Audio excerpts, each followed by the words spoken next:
Israel has unleashed a punishing wave of strikes across Iran, and Tehran has responded with fresh missile barrages as both sides threatened further devastation in a conflict that is rapidly intensifying. Well, Iran launched multiple missiles towards Israel. The Israeli missile defense systems were seen engaging the projectiles. Sirens rang across Israel as people were told to rush to bomb shelters.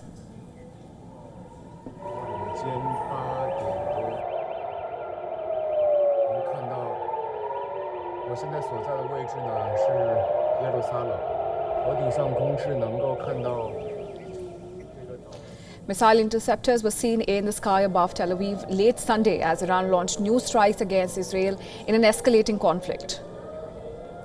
Sirens were also heard in Jerusalem as the two adversaries traded attacks for the third straight day. Iranian officials have accused Israel of hitting civilian infrastructure, with state media now reporting at least 224 people killed, including women and children. Now, on the other hand, 14 people have died and over 390 others have been injured in Iranian attacks on Israeli cities. Israel's military campaign began with the assassination of high-ranking Iranian military officials and nuclear scientists. Intense aerial bombardments followed these targeted strikes. Now, a thick cloud of smoke hovered about Tehran after Israeli aircraft bombed two major fuel depots. Iran and its media also reported a strike on the city's central police headquarters.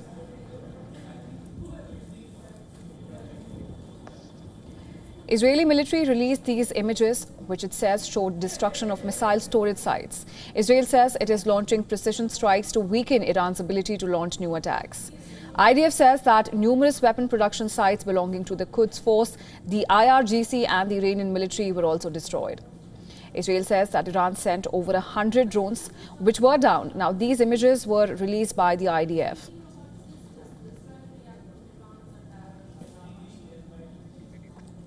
Israel's air raids have reportedly killed at least 5 IRGC generals and 9 scientists in their homes, along with dozens of civilians sleeping in the same buildings. Iranian state media claims that Israel also detonated 5 car bombs in Tehran, although an Israeli official speaking to public broadcaster Kan has denied any involvement in the blasts. Iran's semi-official Tasnim news agency has now confirmed the deaths of Mohammad Kazemi, the Islamic Revolutionary Guard Corps intelligence chief, and his deputy Hassan Mohaqiq. Earlier, Israel had claimed of eliminating them. Now, in response, Iranian officials have vowed to, quote-unquote, open the gates of hell, calling this the most dangerous confrontation in the history of the decades-long Israel-Iran conflict.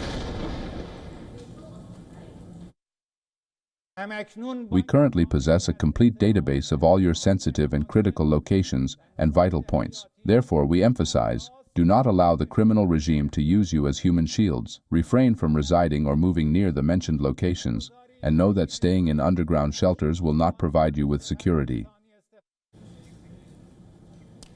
As the death toll climbs, both nations have been warned that they are prepared to escalate the use of force. Residential areas on both sides have sustained deadly strikes since hostilities began 2 days ago, with Israeli Prime Minister Benjamin Netanyahu accusing Iran of deliberately targeting civilians.